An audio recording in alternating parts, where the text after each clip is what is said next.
الحمد لله رب العالمين نحمده ونستعينه ونؤمن به ونتوكل عليه ونعوذ بالله من شرور أنفسنا ومن سيئات أعمالنا من يهد الله فلا مضل له ومن يضلل فلا هادي له وأشهد أن لا إله إلا الله وحده لا شريك له وأشهد أن محمدا عبده ورسوله اللهم صل على محمد وعلى آل محمد كما صليت على إبراهيم وعلى آل إبراهيم وبارك على محمد وعلى آل محمد كما باركت على إبراهيم وعلى آل إبراهيم إنك حميد مجيد أما بعد فإن خير الحديث كتاب الله وخير الهدي هدي محمد صلى الله عليه وسلم وشر الأمور محدثاتها فكل محدثة بدعة وكل بدعة ضلالة أعوذ بالله من الشيطان الرجيم بسم الله الرحمن الرحيم يا أيها الذين آمنوا اتقوا الله حق تقاته ولا تموتن إلا وأنتم مسلمون ബഹുമാന്യരായ സത്യവിശ്വാസികളെ, അള്ളാഹുവിന്റെ കൽപ്പനകൾ സൂക്ഷിച്ചുകൊണ്ട് തഖ്വയോടുകൂടി ജീവിക്കുവാൻ പരിശ്രമിക്കണമെന്ന് എന്നോടും നിങ്ങളോടും ഉപദേശിക്കുകയാണ്. അല്ലാഹു സുബ്ഹാനഹു വ തആല അന്ത്യപ്രവാചകനായ മുഹമ്മദ് നബി തിരുമേനി സല്ലല്ലാഹു അലൈഹി വസല്ലമയിലൂടെ വിശുദ്ധ ഖുർആനും തിരുസുന്നത്തും നമുക്ക് പഠിപ്പിച്ചു തരികയുണ്ടായി. ഈ മുഹറം മാസത്തിൽ കഴിഞ്ഞ ആഴ്ചകളിൽ നാം വിശദീകരിച്ചത് മുഹറത്തെക്കുറിച്ച് പറഞ്ഞു, മൂസാ നബിയുടെ ചരിത്രം പറഞ്ഞു, ഹിജ്റയെക്കുറിച്ച് പറഞ്ഞു, ആദ്യത്തെ ഹബശയിലേക്കുള്ള ഹിജ്റകളെക്കുറിച്ച് പറഞ്ഞു, റസൂൽ സല്ലല്ലാഹു അലൈഹി വസല്ലമ മക്കയിൽ നിന്ന് മദീനയിലേക്ക് ഹിജ്റ പോയത് പറഞ്ഞു. ഇതിലൊക്കെ തന്നെയുള്ള പാഠങ്ങളും സന്ദേശങ്ങളും അള്ളാഹുവിന്റെ റസൂലിൽ നിന്ന് നാം ഉൾക്കൊള്ളേണ്ടതായ കാര്യങ്ങളുമൊക്കെ വിശദീകരിക്കുകയുണ്ടായി. ഹിജ്റ ഒരു വലിയ അത്ഭുതകരമായ ഒരു സംഭവമാണ്. ഇസ്ലാമിക ചരിത്രത്തിൽ മാത്രമല്ല, ലോക ചരിത്രത്തിൽ തന്നെ. നബി സല്ലല്ലാഹു അലൈഹി വസല്ലമയും സഹാബത്തും സഹിച്ച ത്യാഗങ്ങളും പീഡനങ്ങളും പ്രയാസങ്ങളും. അങ്ങനെ ഒരു നാൾ 13 വർഷക്കാലം മക്കയിൽ അങ്ങനെ കഴിഞ്ഞ ശേഷം നുബുവത്തിന്റെ 13ാം വർഷത്തിലാണ് മക്കയിൽ നിന്ന് മദീനയിലേക്ക് റസൂൽ സല്ലല്ലാഹു അലൈഹി വസല്ലമയും സഹാബത്തും ഹിജ്റ പോകുന്നത്. അതോടുകൂടി വലിയ ഒരു മാറ്റമാണ് ലോകത്തുണ്ടായത്, ഇസ്ലാമിക സമൂഹത്തിനുണ്ടായത്, ഇസ്ലാമിനുണ്ടായത്. 1447 വർഷങ്ങൾക്ക് മുമ്പാണ് ആ ഹിജ്റ നടന്നത്. അത് ക്രിസ്തബ്ദം 622 എന്ന് പറഞ്ഞാൽ ഒരു വലിയ കാലം. 1000 വർഷം എന്നൊക്കെ പറഞ്ഞാൽ വലിയ കാലം തന്നെയാണത്. അന്ന് നടന്ന ആ മഹാസംഭവത്തിന്റെ പാഠങ്ങളും സന്ദേശങ്ങളും ആധുനിക സമൂഹം വിലയിരുത്തുന്നു എന്നത് ഒരു വലിയ സംഗതിയാണ്. റസൂൽ സല്ലല്ലാഹു അലൈഹി വസല്ലം മക്കയിൽ നിന്ന് പുറപ്പെട്ടു, ഗാർ സൗറിൽ താമസിച്ചു. 3 ദിവസം കഴിഞ്ഞ് അവിടെ നിന്ന് യസ്രിബ് എന്ന് അന്നറിയപ്പെടുന്ന മദീനയിലേക്ക് പോയി. വഴിയിൽ പല സംഭവങ്ങളും ഉണ്ടായി. മദീനയിൽ ഖുബയിൽ താമസിച്ചു. അബൂ അയ്യൂബ് അൻസാരിയുടെ വീട്ടിൽ കഴിഞ്ഞു. ഖുബ മസ്ജിദ് നിർമ്മിച്ചു. അതുപോലെ തന്നെ അവിടെ ആളുകളുമായി ഇസ്ലാമിനെ പരിചയപ്പെടുത്തുന്ന കാര്യങ്ങൾ ചെയ്തു. എന്നിട്ട് അവിടെ മദീനയിലെത്തി മസ്ജിദ് നബവി സ്ഥാപിച്ചു. പിന്നെ ഇസ്ലാമിന്റെ സിരാകേന്ദ്രം, തലസ്ഥാനം ആ മസ്ജിദായി മാറി. മദീനയിൽ നബി സല്ലല്ലാഹു അലൈഹി വസല്ലമ എത്തുന്ന സന്ദർഭത്തിൽ 3 വിഭാഗം ആളുകളെ അവിടെ കാണാൻ സാധിക്കും, കൂടെ ഉള്ളവരെയും കൂട്ടിയാൽ. അതിലൊന്ന് മദീനയിലുണ്ടായിരുന്ന ഔസ് ഹസ്റജ് എന്ന് രണ്ട് കബീല, രണ്ട് സമൂഹം. ആ സമൂഹം അനുജന്മാരുടെ മക്കളായി രണ്ട് കബീലയായി തീർന്നതാണ്. അവരുടെ അസൽ യമനിൽ നിന്നാണ്. യമനിൽ നിന്ന് മദീനയിൽ വന്ന് താമസമുറപ്പിച്ച ഒരു സമൂഹമാണ്. അവരാണ് മദീനത്ത് ആദ്യമായി ഇസ്ലാം സ്വീകരിച്ചവര്. അവരിൽ ചിലർ നബി സല്ലല്ലാഹു അലൈഹി വസല്ലമയുടെ ഹിജ്റയുടെ മുമ്പ് ഹജ്ജ് സന്ദർഭത്തിൽ മക്കയിൽ, മിനായിൽ, അഖബയിൽ വന്ന് നബി സല്ലല്ലാഹു അലൈഹി വസല്ലമയെ കാണുകയും ഇസ്ലാമിനെ മനസ്സിലാക്കുകയും ഇസ്ലാം സ്വീകരിക്കുകയും ചെയ്തിട്ടുണ്ടായിരുന്നു. ഔസ് ഖസ്റജ്. അവർക്കിടയിൽ വലിയ തർക്കങ്ങളും സംഘർഷങ്ങളും ഉണ്ടായിരുന്നു, യുദ്ധങ്ങളും ഉണ്ടായിരുന്നു അന്ന്. അതിന് ഇസ്ലാമിൽ വന്ന ശേഷം അവർ വളരെ സൗഹാർദ്ദത്തിലായി. ഇസ്ലാം അവരെ നന്നാക്കി എന്നർത്ഥം. എന്നിട്ട് റസൂൽ സല്ലല്ലാഹു അലൈഹി വസല്ലം മദീനയിലെത്തിയപ്പോൾ അവരെല്ലാവരും ഇസ്ലാമിലേക്ക് വന്നു. അന്ന് മദീനയിലുണ്ടായിരുന്ന മറ്റൊരു വിഭാഗമാണ് യഹൂദികൾ. 3-4 പ്രമുഖ ഗോത്രങ്ങൾ ഉണ്ടായിരുന്നു. അവരും ഈ ഔസ് ഖസ്റജ് വിഭാഗങ്ങളോടൊപ്പം തന്നെയാണ് ആ നാട്ടിൽ തന്നെ താമസിച്ചിരുന്നത്. നബി സല്ലല്ലാഹു അലൈഹി വസല്ലമ മദീനയിൽ എത്തുന്നതിന് മുമ്പ് എത്തിയവരും പിന്നെ എത്തിയവരുമായ സഹാബിമാർ അവിടെ ഉണ്ടായിരുന്നു. അവരവിടെ എത്തുമ്പോൾ അവരെ സഹായിക്കാൻ നേരത്തെ മദീനയിലെത്തിയ ഉണ്ടായിരുന്ന ആളുകൾ, ആ ആളുകളെക്കുറിച്ചാണ് പറയുന്നത് അൻസാർ എന്ന്. അൻസാരികൾ എന്ന് പറഞ്ഞാൽ സഹായിക്കുന്ന ആളുകളാണ്.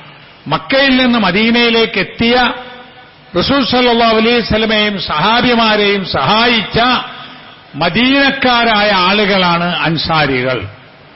മക്കയിൽ നിന്ന് മദീനയിലേക്ക് പോയ ഹിജ്റ പോയ ആളുകളാണ് മുഹാജിറുകൾ. അപ്പൊ ഈ വ്യത്യസ്ത പാരമ്പര്യവും വ്യത്യസ്ത ചരിത്രവും വ്യത്യസ്ത ഗോത്രങ്ങളും ഒക്കെ ആയി നിൽക്കുന്ന ആളുകളെ ഒന്നിപ്പിക്കുക എന്ന പ്രവൃത്തിയാണ് റസൂൽ സല്ലല്ലാഹു അലൈഹി വസല്ലമ ആദ്യം ചെയ്തത്. ഔസ് ഖസ്റജ് വിഭാഗത്തിൽപ്പെട്ട ആളുകൾ അവർ ഇസ്ലാം സ്വീകരിച്ചതോടുകൂടി തന്നെ അവരൊന്നിച്ചു. പിന്നെയുള്ളത് മുഹാജിറുകളും അൻസാറുകളുമാണ്. മക്കയിൽ നിന്ന് പോയ മുഹാജിറുകൾ. ആ ആളുകൾക്ക് നബി സല്ലല്ലാഹു അലൈഹി വസല്ലമ സമരാർജിത സ്വത്തിന്റെ, അതായത് വലിയ ഭാഗം നൽകുകയുണ്ടായി. അതായത് യുദ്ധത്തിൽ ലഭിക്കുന്ന സ്വത്താണ് ഗനീമത്ത് എന്ന് പറയും. അത് വളരെ കൂടുതൽ മുഹാജിറുകൾക്ക് കൊടുത്തു. ആ മുഹാജിറുകൾക്ക് കൊടുത്തതിന് അൻസാറുകൾക്ക് പ്രയാസമുണ്ടാകേണ്ടതില്ല എന്നത് ഖുർആൻ ആയത്തും വന്നു. ലിൽ ഫുഖറാഇൽ മുഹാജിരീൻ അല്ലദീന ഉഖ്രിജൂ മിൻ ദിയാരിഹിം വഅംവാലിഹിം.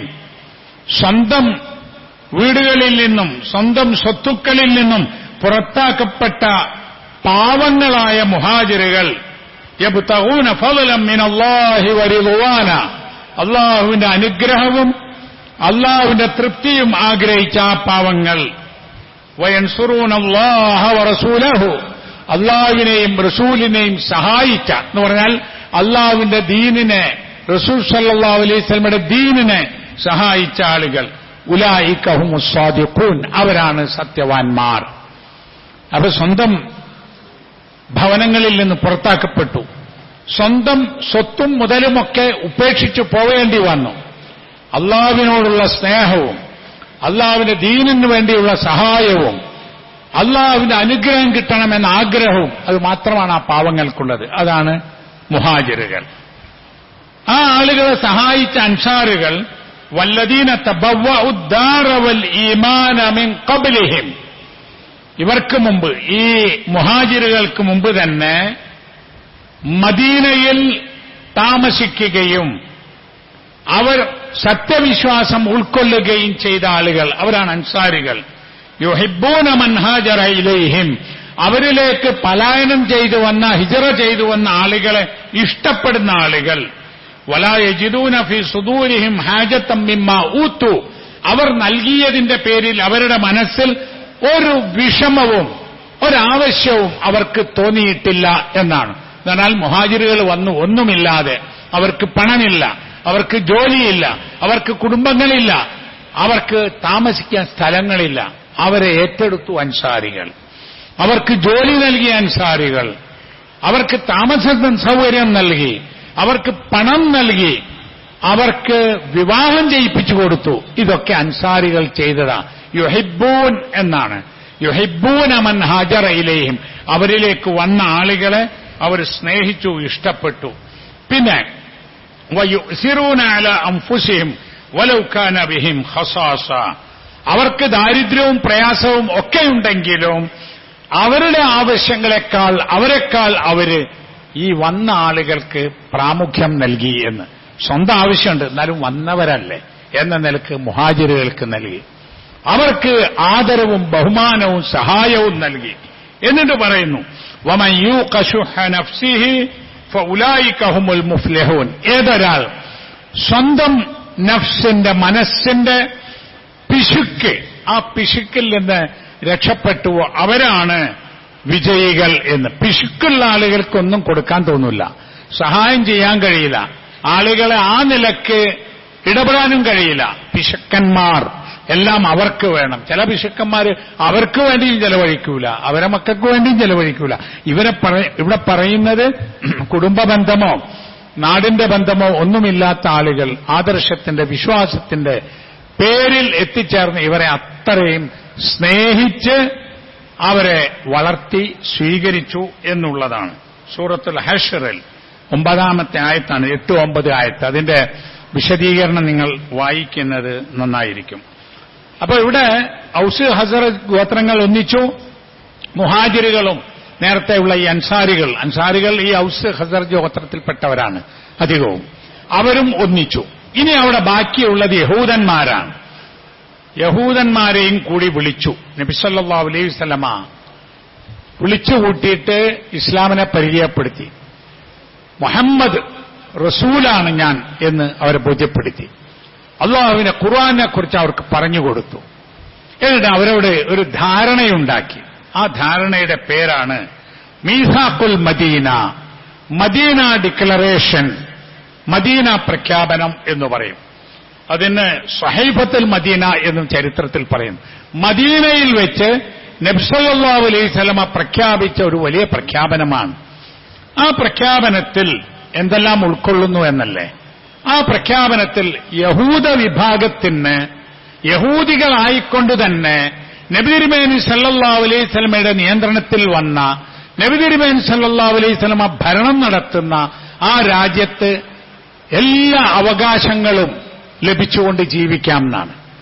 യഹൂദി സമൂഹത്തെക്കുറിച്ച് നബി സല്ലല്ലാഹു അലൈഹി വസല്ലമ എഴുതി പ്രഖ്യാപിച്ച ആ പ്രഖ്യാപനം, അതിന് തുടക്കം പറയുന്ന ഹാദാ കിതാബുൻ മിൻ മുഹമ്മദ് അൻ-നബി റസൂലില്ലാഹി സല്ലല്ലാഹു അലൈഹി വസല്ലം ബൈനൽ മുഅ്മിനീനൽ മുസ്ലിമീൻ മിൻ ഖുറൈശ് വഅഹ്ലി യസ്രിബ് വമൻ തബിഅഹും ഫലഹിഖ ബിഹിം വജാഹദ മഅഹും ഇന്നഹും ഉമ്മത്തുൻ വാഹിദ.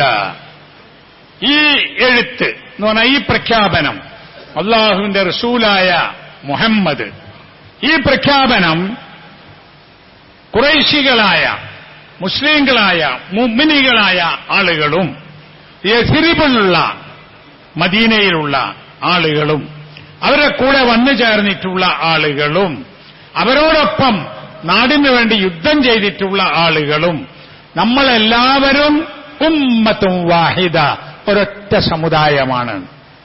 അതിലാരൊക്കെ ഉണ്ട്? മക്കത്തുനിന്ന് വന്നവരുണ്ട്, മദീനത്തിലുണ്ടായിരുന്നവരുണ്ട്, മുസ്ലിങ്ങളുണ്ട്, ആ യഹൂദന്മാരുണ്ട്. യഹൂദന്മാർക്കിടയിൽ തന്നെ 4-5 പ്രമുഖ സമൂഹങ്ങളുണ്ട്. നമ്മൾ ഒന്നാണ് എന്നാണ് ആ പ്രഖ്യാപനം. ഈ ജനാധിപത്യം, മതേതരത്വം, ആധുനിക രാഷ്ട്രസങ്കല്പം എന്നതൊക്കെ നമ്മൾ കേട്ടുപഠിക്കുന്നത് ഏതാണ്ട് 19-ാം നൂറ്റാണ്ടിന്റെ അവസാനത്തിലും 20-ാം നൂറ്റാണ്ടിന്റെ ആദ്യത്തിലുമാണ്.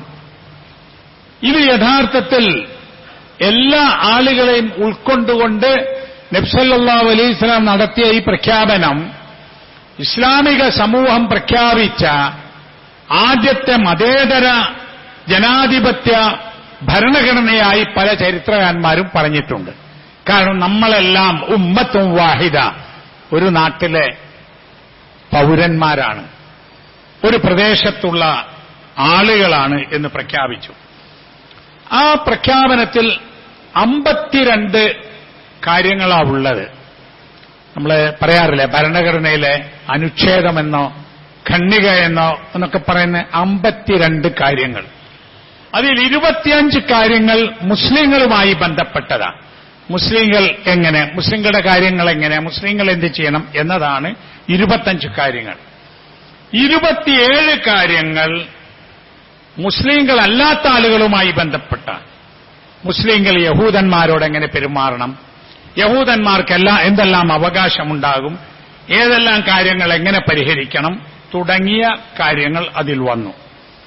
അതിൽ പറഞ്ഞത് ഇന്നഹും ഉമ്മത്തും വാഹിദ എന്നാണ്, മിൻ ദൂനിന്നാസ്. അതായത് നമ്മൾ ഇവിടെ കൂടിയ ഈ ആളുകൾ നമ്മൾ ഒരൊറ്റ സമൂഹമാണ് എന്ന് അവിടെ പ്രഖ്യാപിച്ചു.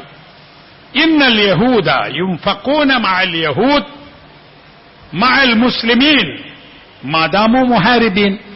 മദീനയുടെ സംരക്ഷണത്തിന് വേണ്ടി സമരം ചെയ്യുന്ന കാലത്തോളം എന്ന് പറഞ്ഞാൽ നമ്മൾ നാടിന്റെ സുരക്ഷയ്ക്കൊപ്പം നിൽക്കുന്ന കാലത്തോളം ഈ യഹൂദന്മാരുടെ ചെലവുകളും നമ്മൾ വഹിക്കും എന്നാണ് നബി സല്ലല്ലാഹു അലൈഹി വസല്ലമ പറഞ്ഞിട്ടുള്ളത്. വഇന്ന അലൽ യഹൂദി നഫഖതഹും വഅലൽ മുസ്ലിമീന നഫഖതഹും. യഹൂദന്മാർക്ക് അവരുടെ ജീവിത ചെലവിന് അവകാശമുണ്ട്, അതുപോലെ മുസ്ലിമീങ്ങൾക്ക് അവരുടെ ജീവിത ചെലവിന് അവകാശമുണ്ട്. അവകാശം തുല്യ അവകാശമായി നബി സല്ലല്ലാഹു അലൈഹി വസല്ലമ പ്രഖ്യാപിച്ചു. പിന്നെയുള്ളത് എന്താ? അപ്പൊ ജീവിക്കാനുള്ള അവകാശം, കലഹമില്ലാതെ, കുഴപ്പമില്ലാതെ, ആളുകൾക്കിടയിൽ വേർതിരിവില്ലാതെ. ഇന്നിപ്പോ പറയില്ലേ അന്യരെ ഉൾക്കൊള്ളുക, അത് അന്ന് പ്രഖ്യാപിച്ചിരിക്കുന്നു. ഇപ്പോ മതത്തിന്റെ, സമുദായത്തിന്റെ, ഭാഷയുടെ, അതുപോലെ തന്നെ മതത്തിന്റെ, സമുദായത്തിന്റെ, ഭാഷയുടെ, നാടിന്റെ പേരിലൊക്കെ തന്നെ വെറുപ്പ്, അകറ്റൽ, അനീതി കാണിക്കൽ, സ്വജനപക്ഷപാതം, ഇതൊക്കെ വളർന്നു വരുന്നുണ്ട്. അന്ന് നബി സല്ലല്ലാഹു അലൈഹി വസല്ലം പറഞ്ഞത് ആ യഹൂദന്മാരെ കൂട്ടി നിർത്തിയിട്ട്, മുസ്ലിങ്ങളെ കൂട്ടി നിർത്തിയിട്ട്, മക്കയിൽ നിന്ന് വന്നവരെയും മദീനയിൽ ഉണ്ടായിരുന്നവരെയും കൂട്ടി നിർത്തിയിട്ട് ഉമ്മത്തും വാഹിദ, നമ്മൾ ഒരു സമൂഹമാണ് എന്ന് പറഞ്ഞു. അപ്പൊ ജീവിക്കുവാനുള്ള അവകാശം എല്ലാവർക്കും വെച്ചുകൊടുത്തു. ജീവിക്കാനുള്ള അവകാശം മാത്രമല്ല, ഹുർരിയത്തുൽ അഖീദത്തി വൽ ഇബാദ, വിശ്വാസത്തിന്റെയും ആരാധനയുടെയും കാര്യത്തിലുള്ള സ്വാതന്ത്ര്യം, ആരാധനാ സ്വാതന്ത്ര്യം, വിശ്വാസ സ്വാതന്ത്ര്യം. യഹൂദന്മാർക്ക് യഹൂദികളായി തന്നെ അവിടെ ജീവിക്കാം, അവർക്ക് അവരുടെ ആരാധന നിർവഹിക്കാം, മറ്റുള്ളവർക്കും അത് ചെയ്യാം. ആരും ആരെയും അവരുടെ മതത്തിന്റെ പേരിൽ ഉപദ്രവിക്കാൻ പാടില്ല എന്ന് പ്രഖ്യാപിച്ചു. ഇന്നിപ്പോ നമ്മൾ കേൾക്കുന്ന എന്താ? ഓരോ പ്രദേശത്ത് അതിർത്തിയുടെ പേരിൽ തർക്കങ്ങൾ, അല്ലെ? പലസ്തീൻ, ഗസ പ്രശ്നങ്ങൾ നമുക്കറിയാം. ഒരു പ്രദേശം മുഴുവൻ നശിപ്പിക്കുന്നത് വെറുപ്പിന്റെ പേരിലാണ്. ഒന്നുകിൽ ഒരു മതത്തിന്റെ, അല്ലെങ്കിൽ ഒരു സമുദായത്തിന്റെ, അല്ലെങ്കിൽ ഒരു രാജ്യത്തിന്റെ അതിർത്തിയുടെ ഒക്കെ പേരിലാണ്. ആരാധനാലയങ്ങൾ പൊളിക്കപ്പെടുന്നു ലോകത്തിന്റെ പല ഭാഗങ്ങളിലും. എന്താ ഇതിന്റെ കാരണം? വെറുപ്പ് മാത്രമാണ്. എന്നിട്ടിപ്പം UN പോലുള്ള പൊതുവേദികൾ നിയമമുണ്ടാക്കുകയാണ് അത് ചെയ്യരുതെന്ന് പറയാൻ. ആരാധനാലയ സംരക്ഷണ നിയമം നമ്മുടെ രാജ്യത്ത് പോലും ഉണ്ടാക്കി.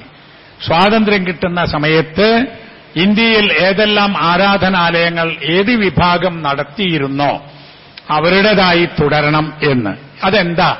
അത് കലഹമില്ലാതെ ജീവിക്കുവാനുള്ള വളരെ വലിയ ബുദ്ധിജീവികളും നിയമജ്ഞന്മാരും ആലോചന നടത്തി പ്രഖ്യാപിച്ച ഒരു നിയമമാണ്.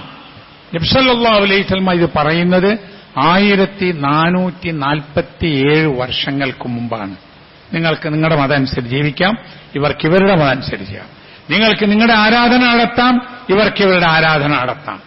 ആ പ്രഖ്യാപനം കേട്ടു വളർന്ന സഹാബിമാർ, ഖലീഫമാർ, അവരങ്ങനെയാണല്ലോ പറഞ്ഞു. അബൂബക്കർ സിദ്ദീഖ് റളിയല്ലാഹു അൻഹു, മറ്റ് രാജ്യങ്ങളിലേക്ക് ചേർന്ന സഹാബിമാർ പല സ്ഥലങ്ങളും ഇസ്ലാമിന്റെ കീഴിൽ വന്ന സന്ദർഭത്തിൽ പ്രത്യേകം പറഞ്ഞു, അവിടെ ജീവിക്കുന്ന ഇതര മതസ്ഥരെ ഉപദ്രവിക്കരുത്, അവരുടെ ആരാധനാലയങ്ങൾ, ക്രിസ്ത്യൻ ചർച്ചുകൾ അത് തകർക്കരുത്, അവർക്കവരുടെ കുരിശുമായി ഘോഷയാത്ര നടത്താൻ സ്വാതന്ത്ര്യമുണ്ടാകും ഈ രാജ്യത്ത്, ആരാധനാലയങ്ങളിൽ ധ്യാനിച്ചു കഴിയുന്ന ഭക്തജനങ്ങളെ ഉപദ്രവിക്കരുത്.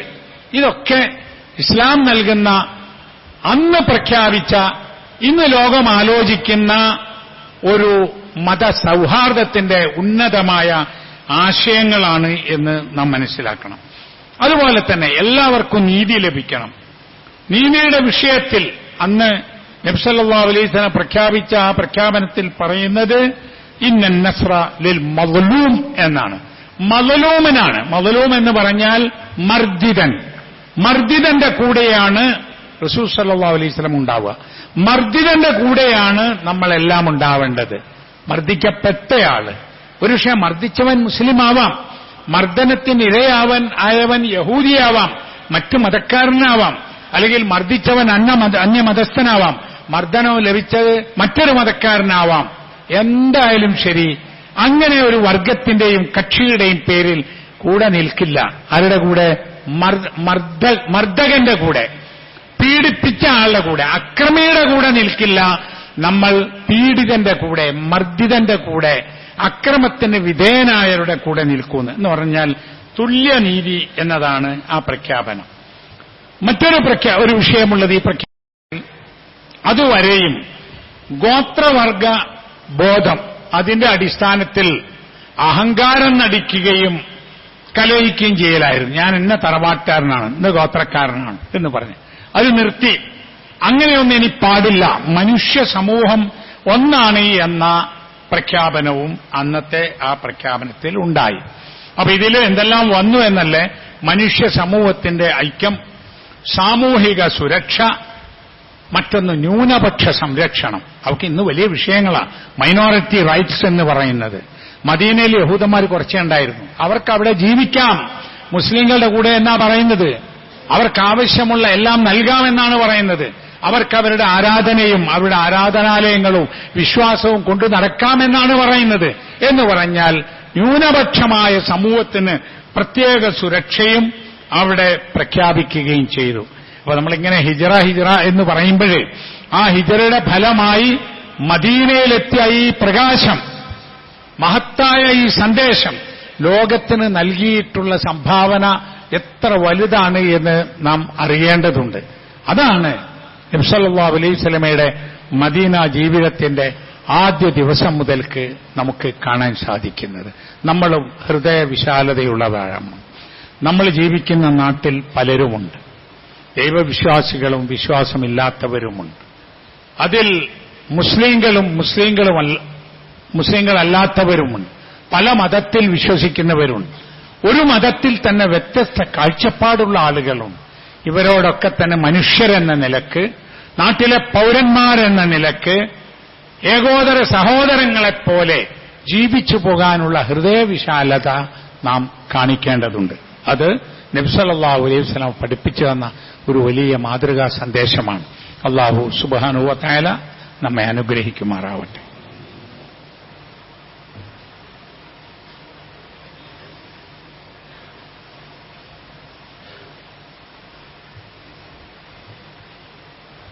അൽഹംദുലില്ലാഹി റബ്ബിൽ ആലമീൻ വൽആഖിബത്തു ലിൽമുത്തഖീൻ വസല്ലല്ലാഹു അലാ നബിയ്യിഹിൽ കരീം وعلى آله وصحبه أجمعين اتقوا الله عباد الله. അള്ളാഹുവിന്റെ വിധിവിലക്കുകൾ സൂക്ഷിച്ച് ജീവിക്കണമെന്ന് വീണ്ടും ഉണർത്തുകയാണ്.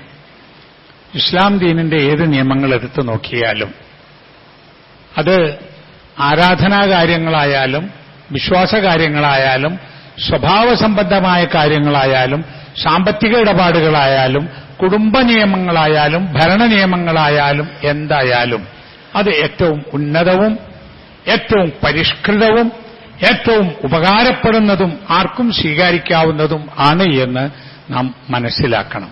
നബി സല്ലല്ലാഹു അലൈഹി വസല്ലമയുടെ ജീവിതത്തിന്റെ ഓരോ ഘട്ടങ്ങളിലും ഉണ്ടായ സംഭവങ്ങൾ, നബി സല്ലല്ലാഹു അലൈഹി വസല്ലമയുടെ മാതൃക, അതാണ് നമ്മെ ബോധ്യപ്പെടുത്തുന്നത്. ഈ ഹിജ്റയിലും മദീന ജീവിതത്തിലും നമുക്കതേറെ കാണാൻ സാധിക്കും. നാം കൂടുതൽ പഠിച്ച് മനസ്സിലാക്കി അത് ഉൾക്കൊണ്ട് ജീവിക്കുവാൻ പരിശ്രമിക്കണം. അല്ലാഹു തആല നമ്മെ എല്ലാവരെയും അനുഗ്രഹിക്കുമാറാവട്ടെ. നമ്മുടെ ഈ പള്ളിയിൽ 40 വർഷങ്ങൾക്ക് മുമ്പ് കുറച്ചുകാലം ഖുത്ബ നടത്തിയിരുന്ന പണ്ഡിതനും പ്രഭാഷകനും ഖത്തീബുമൊക്കെയായ മൗലവി അബ്ദുൽ ഹമീദ് മദീനി നമ്മുടെയൊക്കെ ഉസ്താദാണ്. അദ്ദേഹം സുഖമില്ലാതെ വളരെ പ്രയാസകരമായ ഒരവസ്ഥയിൽ ചികിത്സയിലാണ്. അദ്ദേഹത്തിന് രോഗശമനത്തിന് വേണ്ടി പ്രാർത്ഥിക്കുക എന്നത് നമ്മുടെ ഒരു ബാധ്യതയാണ്. അല്ലാഹു സുബ്ഹാനഹു വ തആല അദ്ദേഹത്തിന് എത്രയും പെട്ടെന്ന് ശമനം നൽകി അനുഗ്രഹിക്കുമാറാവട്ടെ. റഹ്മാനായ അല്ലാഹുവേ, ഞങ്ങളിൽ നിന്ന് വന്നുപോകുന്ന തെറ്റുകുറ്റങ്ങൾ വിട്ടുപുറത്ത് മാപ്പാക്കി തരണമേ. രോഗങ്ങളും പ്രയാസങ്ങളും കഷ്ടപ്പാടുകളുമായി വിഷമിക്കുന്ന ആളുകളെ എല്ലാ രോഗങ്ങളെയും വിഷമങ്ങളെയും ദൂരീകരിച്ച് തരണമേ.